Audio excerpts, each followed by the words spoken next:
Good morning students. आज हम करेंगे एक्सरसाइज 4.4 चैप्टर 4 डिटर्मिनेंट्स। इसमें हमने बहुत ही इजी कॉन्सेप्ट पढ़ना है, माइनर एंड कोफैक्टर्स। ये मैंने डेफिनेशन लिखी है, पहले हम इसको एक एग्जांपल के थ्रू समझते हैं। सपोज कर लो मेरे पास एक मैट्रिक्स ए है, मैं ऑर्डर 3 में लेके चल रही हूँ आपको पहले। दैट इज कुछ भी उसके एलिमेंट्स में ले रही हूँ, 5 0 6 1 2 5। लो जी, हाँ जी, मेरे पास एक ये मैट्रिक्स है, हमें स्क्वायर मैट्रिक्स लेनी है नंबर 1 ऑफ ऑर्डर 3/3।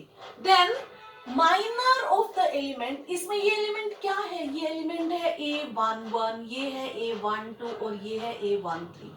बारी बारी हमें सभी एलिमेंट्स के माइनर्स और कोफैक्टर्स निकालना सीखना है। तो सबसे पहले हम लिखेंगे माइनर ऑफ एलिमेंट A11 मेरा क्या है? 2 है, तो मैं इसको ब्रैकेट में 2 भी लिख सकती हूँ। Yes, what is this? ये किसके बराबर होगा? हमें क्या करना है? हमें इस एलिमेंट की रो और कॉलम को छोड़ देना है। तो जो हमारे पास डिटर्मिनेंट बचेगा, मेरे पास क्या डिटर्मिनेंट बचेगा? 0 6 2 5। इस डिटर्मिनेंट की जो वैल्यू होगी, this will be the minor of the element A11। So what it will B? It will B 0 minus 12, 0 0 minus 12, so it is your minus 12. Similarly, what is the minor of element? अब मैं next element A12 लेती हूँ। A12, yes, क्या होगा? A12 मेरे पास क्या है? यहाँ पे 3 है, तो मैं ब्रैकेट में 3 लिख सकती हूँ। और इसको कैसे डिनोट करते हैं? इतना बड़ा जो मैंने लिखा minor of element A12, it is denoted by M12। और जैसे यहाँ पे minor of element A11, it is denoted by M11। Clear? Now minor of element A12 that is M12। अब फिर वही बात है, जो ये एलिमेंट है आप इसकी रो और कॉलम छोड़ दीजिए, तो मेरे पास क्या रह जाएगा? मेरे पास रह जाएगा डिटर्मिनेंट 5 6 1 5। मैंने 3 की रो और कॉलम को छोड़ दिया, 5 6 1 5। So what it will B? 25 minus 6। Yes, what it will B? It will B 19। ऐसे आप थर्ड एलिमेंट देखो, that is minor of element, yes, what is this element? A13। yes, A13 की लोकेशन पर कौन सा है? 8 है। मैं इसको किससे डिनोट करूंगी? M13। Now this is equal to, हम इसकी रो और कॉलम को छोड़ देंगे, तो मेरे पास क्या डिटर्मिनेंट रह जाएगा? 5 0 1 2। So it is 10 minus 0। 10 minus 0 is equal to 10। ऐसे आप सभी एलिमेंट्स के माइनर निकाल सकते हो, और उसके बाद हम कोफैक्टर डिस्कस करेंगे। चलिए हम इसका भी निकाल लेते हैं। नाउ माइनर ऑफ 5, इसकी लोकेशन क्या है? A21, तो मैं इसको सीधा भी लिख सकती हूँ M21, that is minor of 5। Yes, what it will B? 5 की रो और कॉलम को छोड़ दीजिए, व्हाट इट विल बिकम? 3 8 2 5। इसका डिटर्मिनेंट, इसकी वैल्यू ले लो, 15 minus 16, it will be minus 1। Similarly, what will be the minor of 0? क्या लोकेशन है इसकी 0 की? 2 2, M22, that is minor of 0। yes, what it will be? इसकी रो और कॉलम छोड़ दीजिएगा, मेरे पास बनेगा 2 8 1 5। 2 8 1 5, it will be 10 minus 8। इसी तरह से आप हर एलिमेंट का बारी बारी माइनर निकाल सकते हैं। तो अब आप देखिए, अब आप डेफिनेशन को समझो। मैंने ये 4-5 निकाल के दिखाए हैं। Yes, what is the minor? Let A is equal to Aij be a square matrix. ये कोई किसी भी ऑर्डर की होनी चाहिए, 2/2 या 3/2 of order n। The minor Mij of Aij, किसी भी एलिमेंट का जो माइनर है उसको हम डिनोट करते हैं Mij से। In A, this is the determinant of the square submatrix of order n-1। जब हम उस एलिमेंट की रो और कॉलम को छोड़ देंगे, जो हमारे पास डिटर्मिनेंट बनेगा उसका जो ऑर्डर होएगा वो 1 कम हो जाएगा।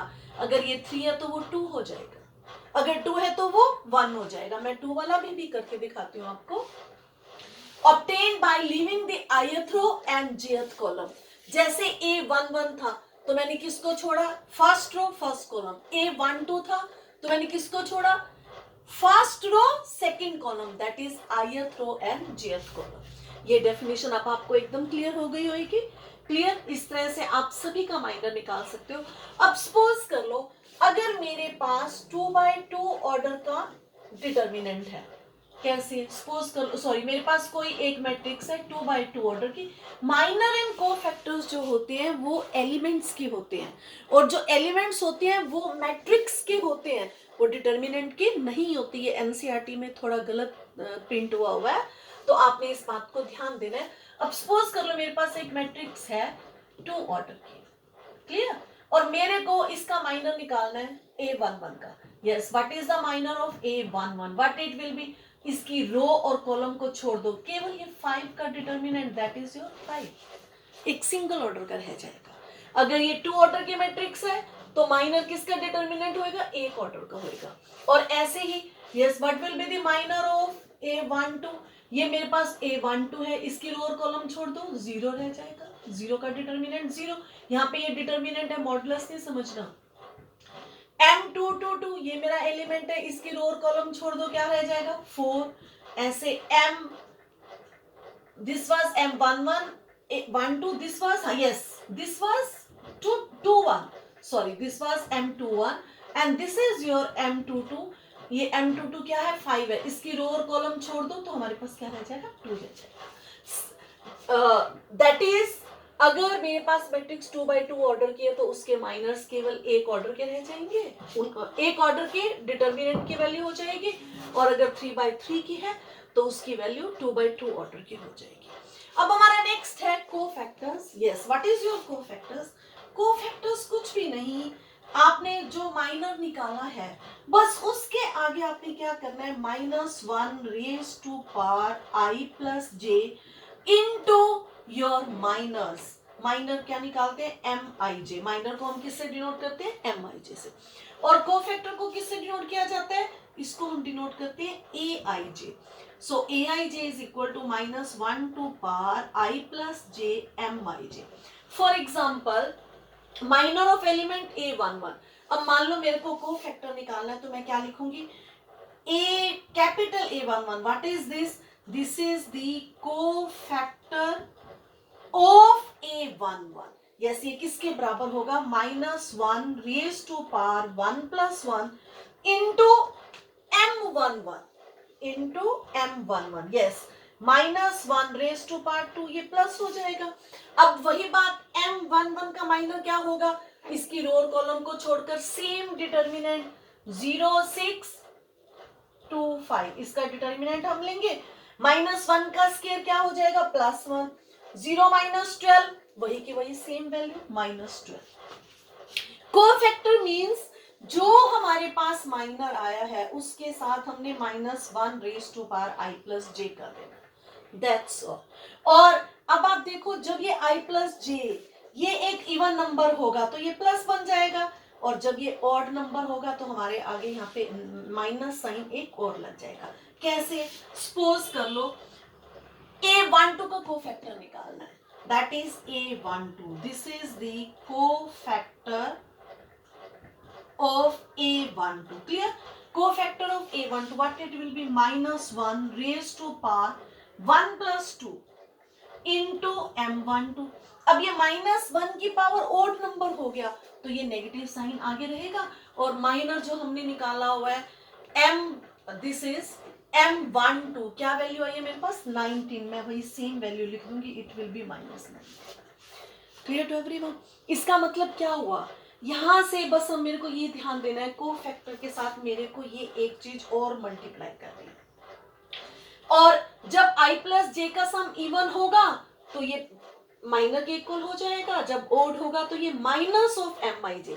अगर मैं इसको सम अप करके लिख दूं कैसे, देखिए, कोफैक्टर ऑफ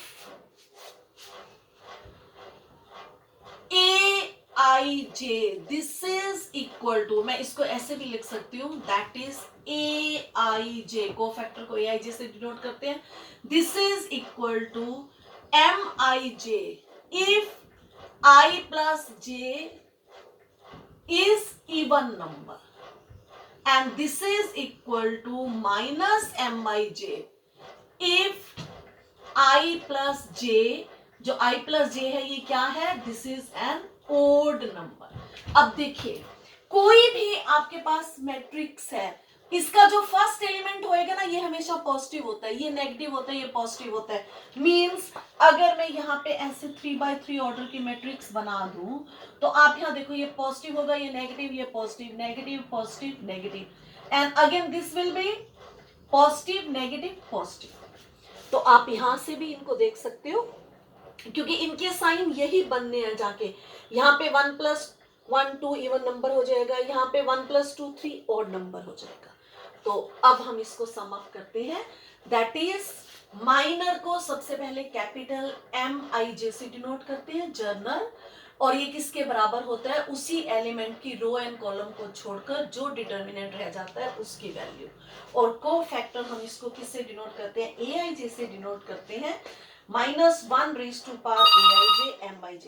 माइनर को हमें इस फैक्टर से मल्टीप्लाई करना होता है तो ये क्या बन जाता है, इट बिकम्स को फैक्टर और इसको डिनोट किया जाता है AI। स्टूडेंट्स अब हम करेंगे क्वेश्चन नंबर 3।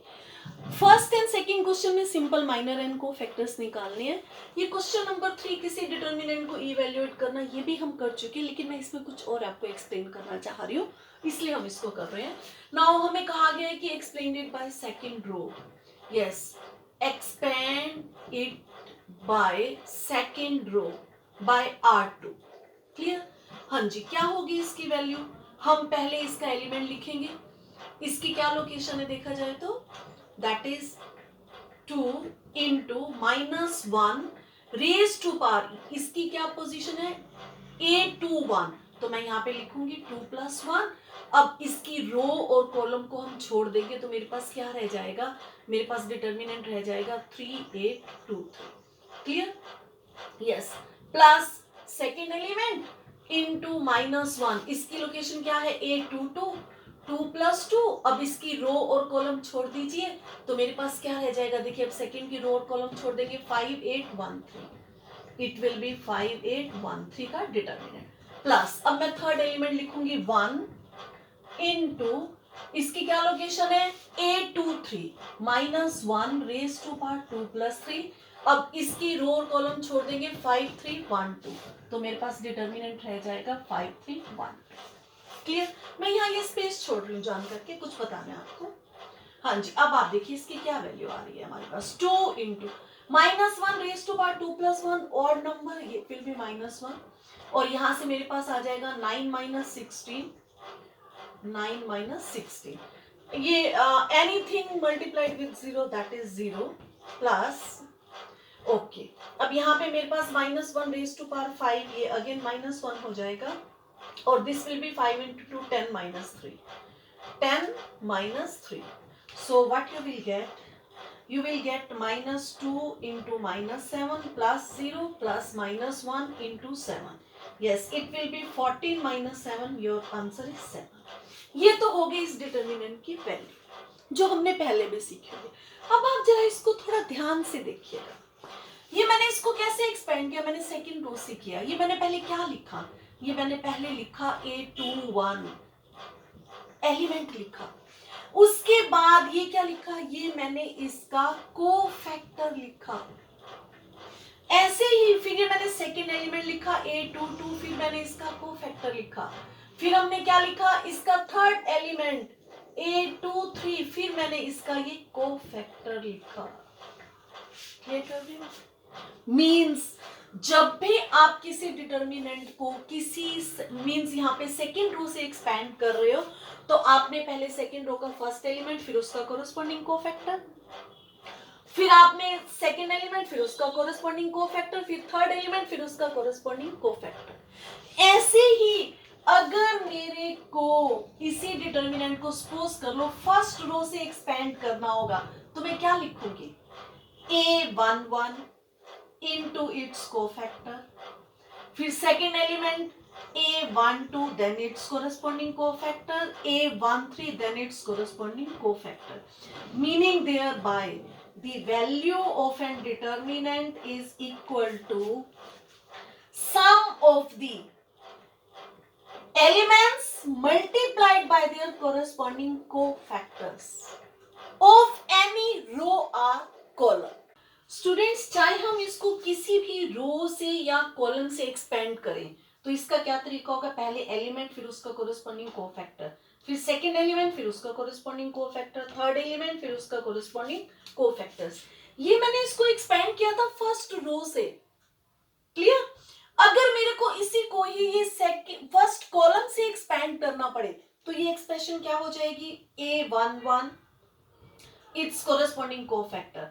अब यहाँ पे जो कॉलम में सेकंड एलिमेंट आएगा इसकी लोकेशन होगी A21, फिर इसका corresponding cofactor A2 capital A21, फिर थर्ड एलिमेंट की लोकेशन है small A31 and its corresponding cofactor capital A31. Clear? This is your fifth question. उसका ये वाला आंसर राइट होगा. क्यों? क्योंकि this is equal to the sum of the elements multiplied by their corresponding cofactors. ये first column से उन्होंने expand करके आंसर लिखा हुआ है. तो बेटे this was your minors and cofactor. Very easy concept, लेकिन आप इसको ध्यान से करेंगे क्योंकि नेक्स्ट जो adjoint of an matrix and system of linear equation जो हमने सॉल्व करना है वो उन दोनों क्वेश्चंस में हमें पहले माइनर्स निकालने पड़ेंगे और कोफैक्टर्स निकालने पड़ेंगे. तो आप इसको ध्यान से करोगे. दैट्स ऑल फॉर टुडे बेटा.